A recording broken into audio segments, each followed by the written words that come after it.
Today, I'm doing something I've never done before. I am building a go-kart. Oh God. Ah! Ah! Yes, they may be small, but there are a few things more fun than going irresponsibly fast behind the wheel of one of these bad boys. Plus, they're a very affordable way to get into wrenching. There's only one problem though. I don't know jack about fabrication. Good Lord, this is a disaster. So, today, I'm gonna attempt to put one of these things together, take it out to a proving ground, and hopefully I don't explode. What I think is super cool about go-karts is that there are a ton of components out there that you can buy either a la carte or as part of a complete kit. We hit up Go Power Sports over in Texas and they sent us their awesome extreme vintage go-kart kit right here, which comes with all these parts for around 2,200 bucks. Along with the frame, the kit came with wheels and tires, steering wheel, a seat, this torque converter, and this Tillotson 212E engine, making an astonishing, earth-shattering 9 horsepower or so. You can buy this kit and put it together and have a running go-kart in a day or so, but I want to fabricate a go-kart myself, damn it. So instead of using this beautifully welded frame, I'm gonna copy it and build my own version. And to do that, we have a bunch of tube and sheet metal here in the shop, and we're gonna slice it and dice it together based on measurements that we copy from this frame right here. I apologize, Taylor and everyone else at Go Power Sports. Mine's not gonna look like yours. I'm sorry for what I'm about to do, but you know what? It's about learning. It's about expanding our minds and our capabilities through the power of using your own hands. But before we get to any of that, we need to purchase the most important tool for this job. We need a welder. When looking for a welder, there's a lot of things you gotta keep in mind depending on what you need a welder for. We'll get into that later. Hello, how you doing? But today we're looking for something that has a good balance between budget and performance. You can buy welders on Amazon or Walmart, but today we're here at our local Harbor Freight. Let's get this guy. This is our Chicago Electric 170 volt welder we got for 200 bucks, putting it on the lower end, but not the cheapest out there, that's for sure. Dude, you could spend like thousands of dollars on a welder, but for a beginner like me, that'd be like buying a Fender custom shop Strat and not knowing how to play Smoke on the Water or something. It's not necessary. You gotta learn to walk before you can shred, right? Something to keep in mind if you're thinking about getting a cheap welder like this, you probably will still need to buy gas, which we luckily had here at the shop. So we just gotta keep that in mind. And that's all we need to know right now. Chance, can we start working? Absolutely. All right. 34 inches, 25 inches across. First things first, we're gonna get all the measurements off the cart that was sent to us. 6 inches plus 42 inches to here. Some of you longtime viewers might be asking, hey Nolan, aren't you pretty bad at math and geometry? The answer is yes, but we're gonna, if you believe in yourself, most things are possible, barring the laws of physics. Now, we're measuring the pre-built kit because, you know, it's a video, but there are lots of designs and plans available online that you could base your own kart off of if you want to do that as well. It's a 40-degree angle on the inside. Oh, dude, I nailed it. That's awesome. Now, you'll notice this frame has a lot of bends, but we're not going to be using the fancy bender today because, you know, you might not have one, and that's not fair. So what we're going to do is take all the measurements of these angles, but use geometry to just cut bars at angles and weld them back together so we get complex shapes like so. When we make this piece, this outside rail, there'll be 3 separate pieces that we have to zap together to achieve this elevation change right here. Hey, Adam, do you know how to use one of these things? My next step is mock out what the chassis is gonna look like with tape. Now, the size test. Do you think this table can support me? Feels pretty good. What we have on the table right now is what I drew in my notebook. There's a few differences, like this spine going down the chassis here. This is originally just a piece of tape I was using to center everything, but now that I think about it, probably wouldn't be a bad idea to have something like that to help with rigidity. Another piece of tubing to help brace everything in the ass area, you know what I mean? It's a lot of weight down low, and we're trying to get this thing a little airborne too, so that might be wise to do. Oh boy, here we go.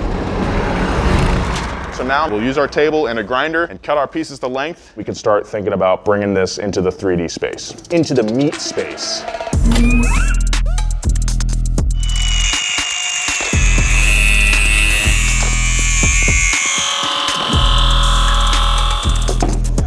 My gut's telling me to go 2 extra inches on here.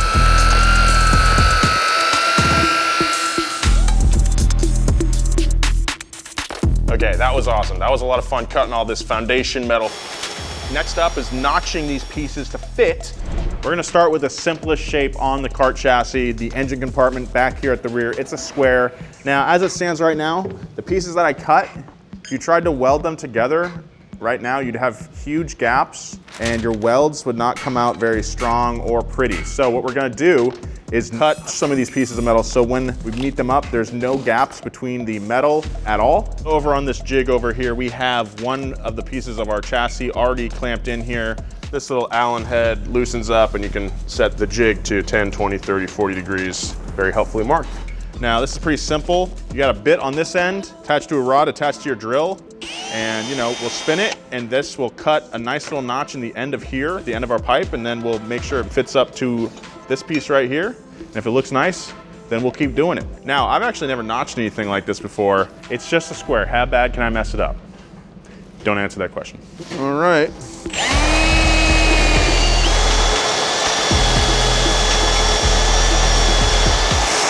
There we go. It's definitely notched, but what the heck? What's the deal with that? Okay, let's see if it meets up. I'm nervous. Oh! Yes! I'm sick, dude. That is satisfying. That is nice. These are the easy parts of the box. Now, the more challenging piece that we'll have to get is the final rear bar where it's notched on both ends and it has to be at the same angle. I think I have an idea of how to do that. Been making a huge mess on this thing. Hold on. Got it all glued up. I'm glued up! Oh, they are definitely not on the same axis. Oh man. Okay, I think I need a do-over on that. Oops, they are way off. Okay, this is not my forte, man. Let's think about it. Cool. I think it makes sense in my head. Here we go.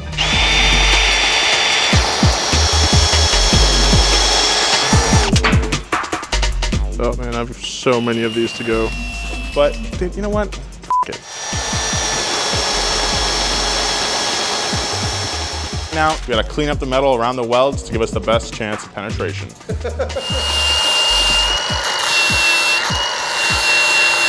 Okay, let's gather our pieces. Go to our table here. Front piece.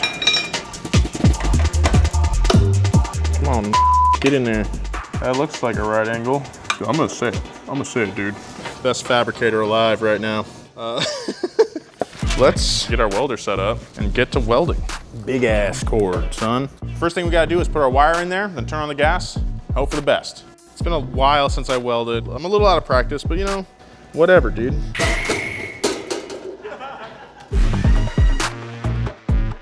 Last thing to do is connect our lead to the table so the electric current can travel through our gun, through the metal, into this lead, back again. Enough talking. I think it's time we burn some metal. Okay, everybody close your eyes. That's what I'm talking about.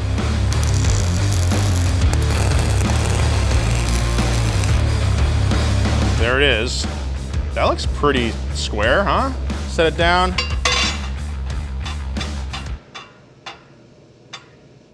It's not quite level, is it? What if I flipped it the other way? That's still not. Okay. It's a lot harder than it looks, dude. A grinder and paint makes me the welder I ain't, you know?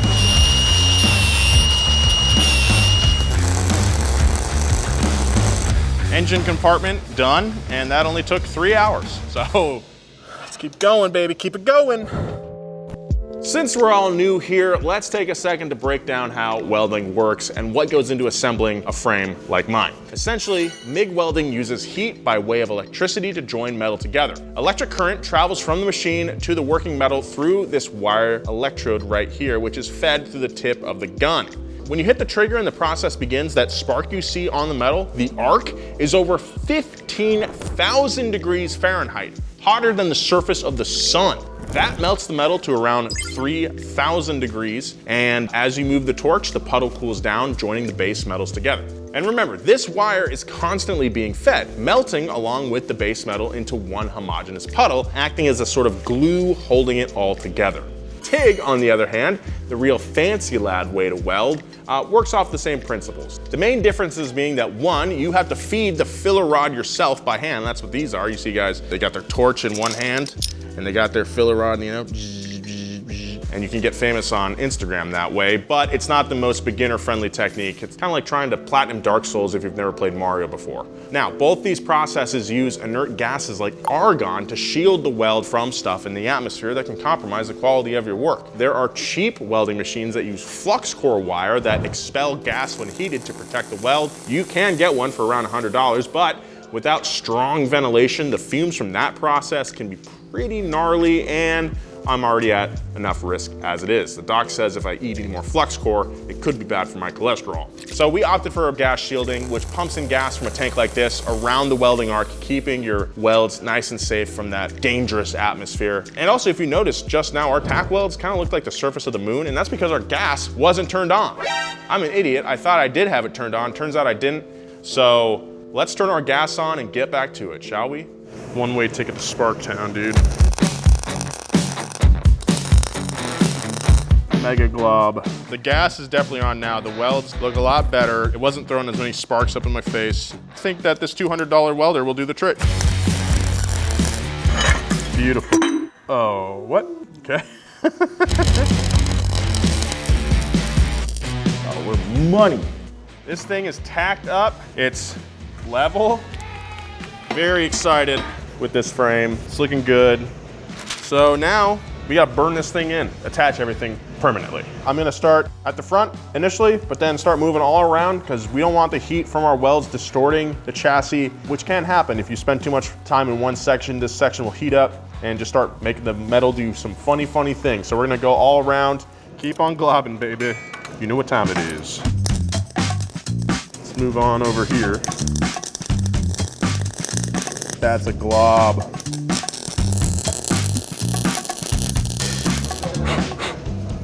We have both our main frame and the engine area completely welded. Now, we just need to join the two together. You know, we could just go straight up and down, but then our seat would also be straight up and down. So we need to bring this back just a little bit, and our seat hoop will be whatever this angle is right here. 4.5 inches each piece, take a 1/4 inch out of each. A lot of math, a lot of things you gotta keep track of. There's no guarantee that you'll get it right. Well, sorry, let me correct. There's no guarantee that I'll get it right. That's where you live there. That's where you live. You live right there. I guess I just want to impart some wisdom that my old boss, Mike Porter at Mike Porter Street Rods, gave me one time. And he's just like, you know what, man, just keep f***ing with it, you know? You can't figure something out, just f*** with it until you figure it out. And that's what we're doing here. And honestly, over my past 8 years of being here at Donut, that advice has never steered me wrong. That's dude. That's sick. So what is next? Well, we got to do the seat hoop back here. Then we will determine where we want the steering hoop to be, the component that holds the steering rod and steering wheel in place. Time to cut some more tubing, notch some more tubing, tack up some more tubing, and weld some more tubing. Let's get globby. That looks real good. Damn. It's pretty apparent on the cart that was sent us that it's meant for kids. So I think we can modify ours a little bit to make it a bit more adult friendly. We can put the steering hoop wherever we want, so why not just bring these arms in as narrow as possible, give us some leg room, give us old folks some thigh room. This cart is meant for children, but I want to ride.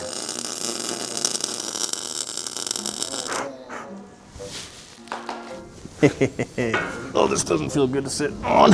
How's it looking? It's all right. It looks all right. He's flexing a little bit. The back? Yeah. Where I'm sitting right here? I'm waggling. Well, what we could do to help that chance is add a piece connecting here to here, yes? Something like that.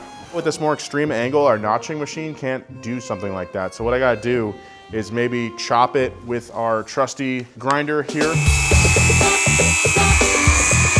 Now this is where the science of metalworking really becomes more of an art form, and let me just say I ain't taking any lessons. Getting spicy on my hand. Oh, my best weld so far. You know what, while we're here, we're gonna add another bar from this corner to the engine tray here, make it even more safe. So 5.5, I'll do 6.5. Ow. Ah, Jesus. Hot. She's hot. I got a question. How thick are you? We're gonna move on to making some brackets to hold the wheels on. 1¼ inches thick. Cool. And that'll get us ready to finish the steering system. All right, let's bend them up. Since our brake is too big for the pieces that we've cut, and since some of you at home might not have a press and a brake to work with, we're just gonna do it caveman style.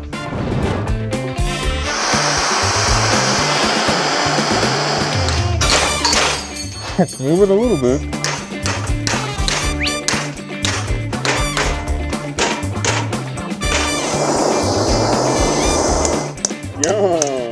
Yo. That's straight, dog. Just goes to show, with heat and anger, all things are possible. Just need to drill some holes, and then we can get them in place. That's probably a 1/2 inch hole.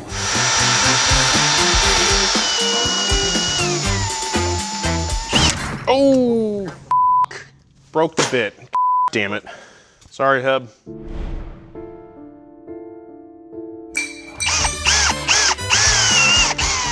All right, let's see if the hardware fits. Oh, oh, fits in one a little better than the other.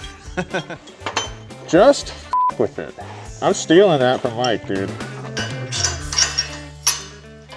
That's hot. It's hot. Those are some serious springs. It's super stiff, but like that's tough to push. Well, tougher than you'd want. It's not that hard. I'm pretty strong, but I mean, it is sick that we have a suspension system. If I jump, it'll probably help. After much effort, we were able to install our spindles into our steering system here. Now it's time to complete our steering system. That means welding in our steering column. Steering rod will come out about here. I feel good about that placement actually. Let's measure this. 31. Let's just call it a neat and 32. I got super lucky. I found a piece of pipe and our big tube fits perfectly inside of it. Here's gonna be our collar, our tube that like holds it in place. I think it needs a little bit of massaging because it's pretty bound up. It looks a little cockeyed. That's definitely not level right there. Holy shit, that's bad.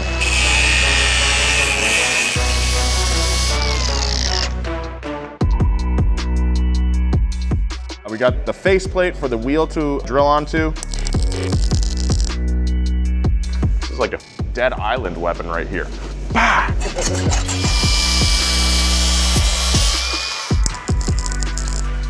Now, please. Now what? It's binding up again there. What the f, dude? It's because I don't know what it's cause. I don't know what's causing this.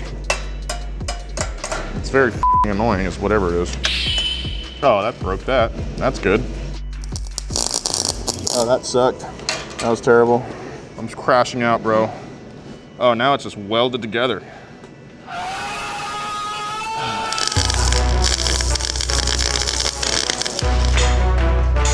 All right, more or less spins 360. What a pain in the ass, dude. Next up, we have to make these brackets here. These are what hold our axle in place. Time to slice.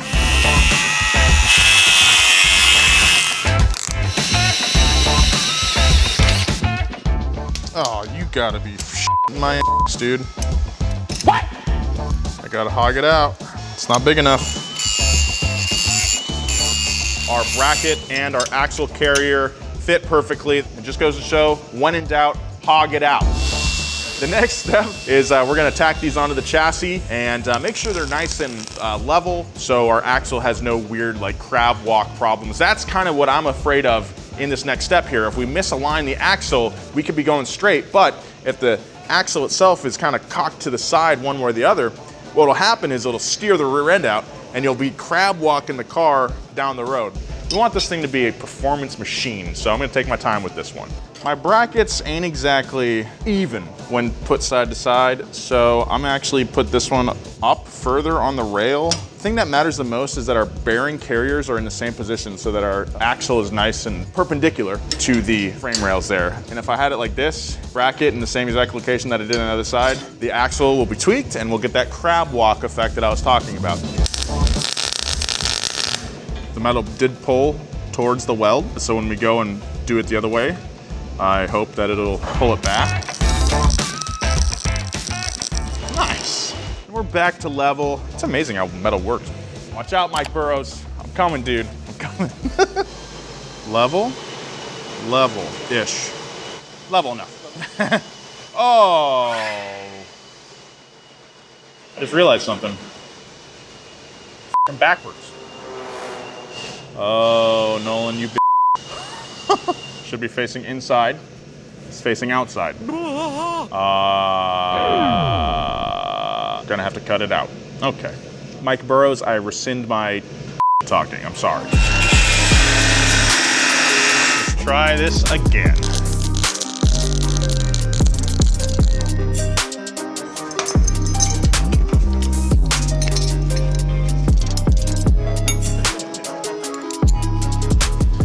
We finally got the brake caliper in. Look at that. That's tight. That's awesome. This build has taken me a lot longer than I expected, and in just 24 hours, we have to go and test the cart in the desert, 9 a.m. sharp. Unfortunately for me, there's still a lot left to do. We're just gonna move front to back, gonna get the steering set up, get the pedals installed, finally affix the seat to the seat back, get the engine installed to the axle, and then hopefully, by the end of the day, fire it up. Starting to see why they put that bend in the arm there, because my rods here, even though I have them adjusted as far out as possible, they're both not lining up with the tab here. So we might have to cut this and bend it in after all. Not chopping it all the way, right? But chopping it and then bending it in and then re-welding. Okay, yeah. I feel like makes sense. Yeah.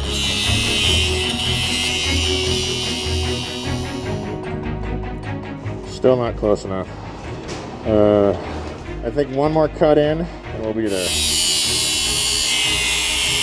Every time I bend it, it weakens a little bit more there, so I don't want to do that too much. Oh no. Dude. The arm fell off when I bent it. Oh, okay. That's not good. Unfortunate little mishap here, and it's definitely gonna affect how it looks. You live and you learn. Oh, why you gotta show it to them? Why you gotta show them, Chance? I filled it in with the wire. It's not really what you're supposed to do, but what I'm gonna do now, take a page out of Mike Day's book. When we broke the radius arm supports in Baja, what he did was take some tire spoons and weld those together to like brace it and keep it together. I'm gonna do the same thing.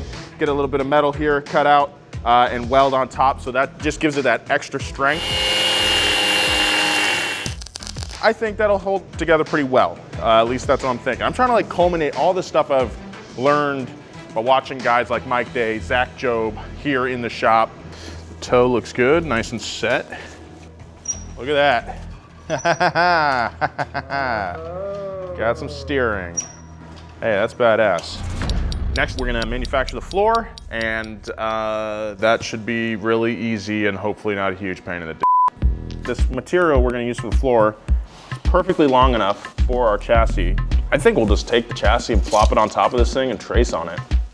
Now, this piece of sheet metal is a little heavier than we were expecting. I mean, it might cut down on our top speed, but hey, this thing's pretty thick, and I think will withstand a lot of abuse that we throw at it. Let's get this thing traced.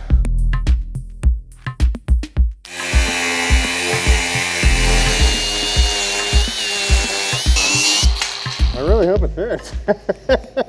So we're gonna get clamped up, and then I'm gonna do just stitch weld. We don't need to weld the whole thing, that'll take forever. I don't think the welder we're using can handle that. Eyes, but just like bzz, bzz, bzz, bzz, bzz, bzz, couple on the side, hold it in place.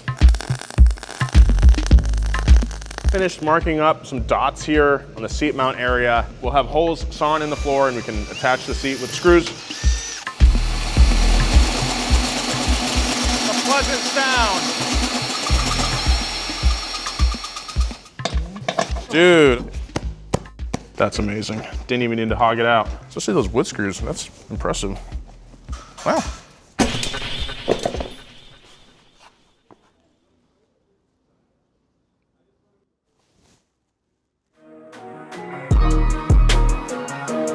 Oh my God, the seat is in.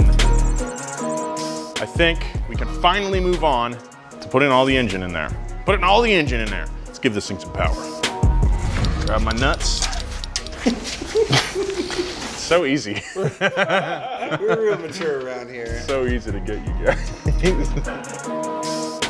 That'll be a tight fit, but please align. Okay.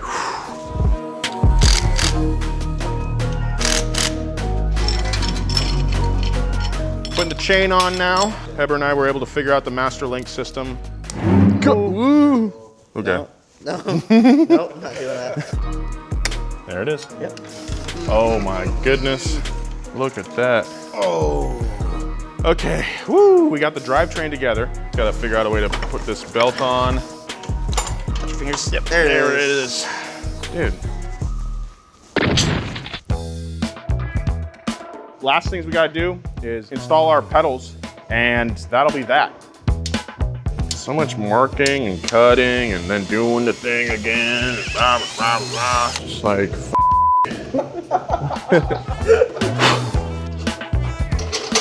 look at that. Pedals, baby. We got pedals. This is our brake cable right here. Your standard stuff. Standard stuff. Never made one of these things before. It doesn't use like a brake master cylinder like a normal car. It just pulls this cable right here, and there's that little arm on the brake caliper. It pulls that, and that engages the brake pads. Pretty fun, pretty cool little guy.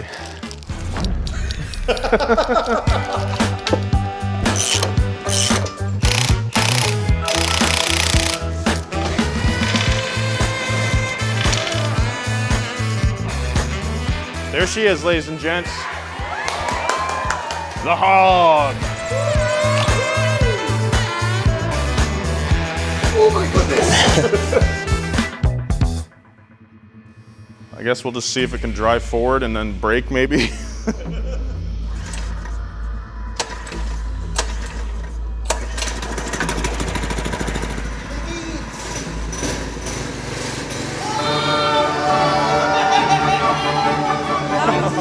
That was sick.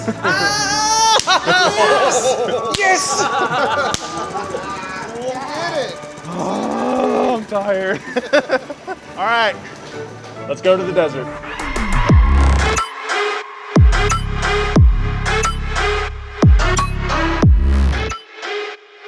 We're out here in California City. We felt it was appropriate that we test our new off-road beast in the same place that we tested the Baja Blaster. Now, before we get to the testing, let's break down the costs, both monetary and temporal. Surprisingly, it took around 50 hours to put this thing together. I know what you're probably thinking, that sounds like a long time, but you know, we made a lot of big mistakes, and of course, I'm new at welding, so you know, it was a learning process. I'm sure the next time we build something like this, I'll be a little bit faster. How much did it cost? $1,750 roughly, which I think is pretty reasonable for a cart like this. It's got a nice overhead valve motor. It's got a solid rear axle and a disc brake. That's awesome. Material, it cost around $350 to get our tubing and our sheet metal. Also quite reasonable, but prices might change by the time you watch this, whenever that is. I don't know. So we got 3 tests for you. 1, we're gonna do a straight line speed test, see how fast it can go with this 9 to 12 horsepower engine. Then we're gonna take it off-road over some bumps and lumps, do some donuts, just bash it, see what it can do, have some fun. And then finally at the end, we're gonna take this thing off a jump and hopefully not destroy my butt cheeks. So without further ado, let's drive this hog. So when I heard the team was making some merch for Real Mechanic stuff, I had to put it out to the test. I had to use it, rock it, roll around it, wash it, make sure it's durable. Check it out. They also got a hat. They also got these stickers. Siliconator. I'll fuck with this one. I like it. They also got this scorpion shirt. And a little something, you know, for the ladies. We gotta get you guys.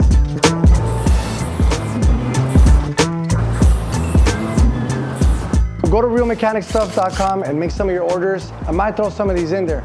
Actually, this is mine. They got me.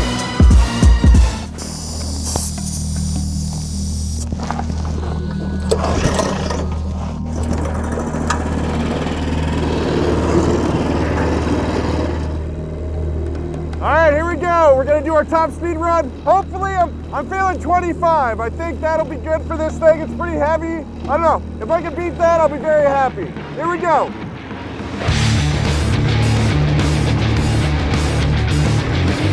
Oh boy. We're going. It gets a little squirrely at higher speed. Oh, Jesus. Ah! Oh, God. Ah! Ah! There we go. Whew. All right, let's see what Chance has to say.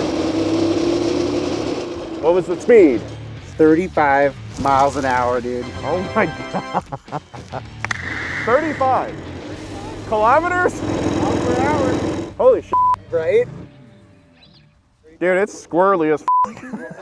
I need to point these in a little bit because it's like constantly just like staring all over the place. Tear up off-road, baby. Let's go tear it up.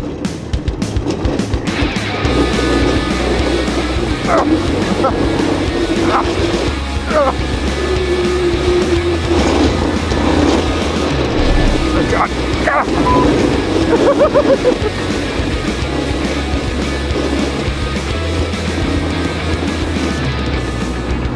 Go! Oh!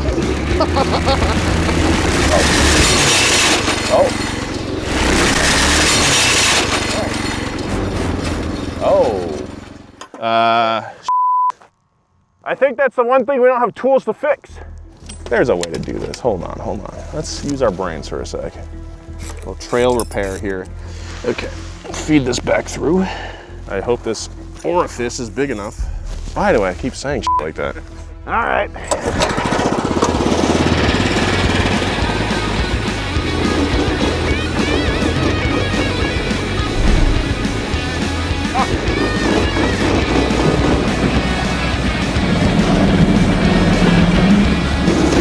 Holy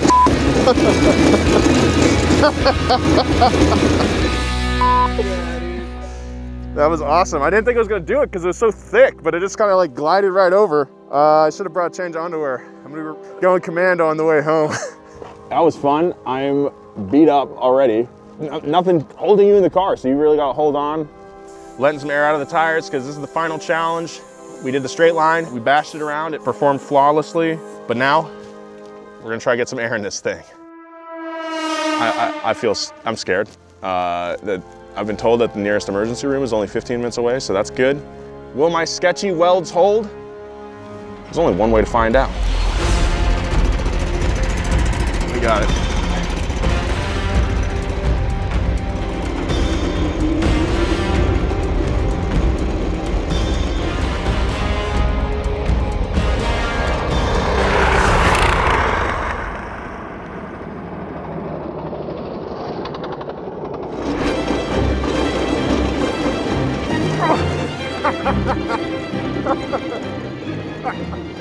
Did it break your ass?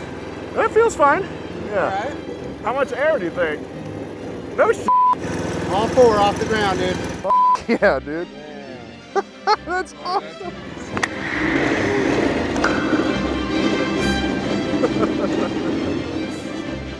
Oh my God, guys. Oh my God. That was amazing. The cart is still together, I think. In a week and a half, we put together a cart and we took it off a jump, and I'm still alive. This was not that hard, guys. You guys can build anything you want. You just gotta try. Or as Mike would say, just f with it. I wanna make some upgrades to this thing. Maybe we put a bigger motor on here. Maybe we put a handbrake on it or something, I don't know. We could go crazy. So if you wanna see that, make sure you hit that subscribe button. Let us know what you thought of this thing down in the comments. Thank you so much for watching. We'll see you next time.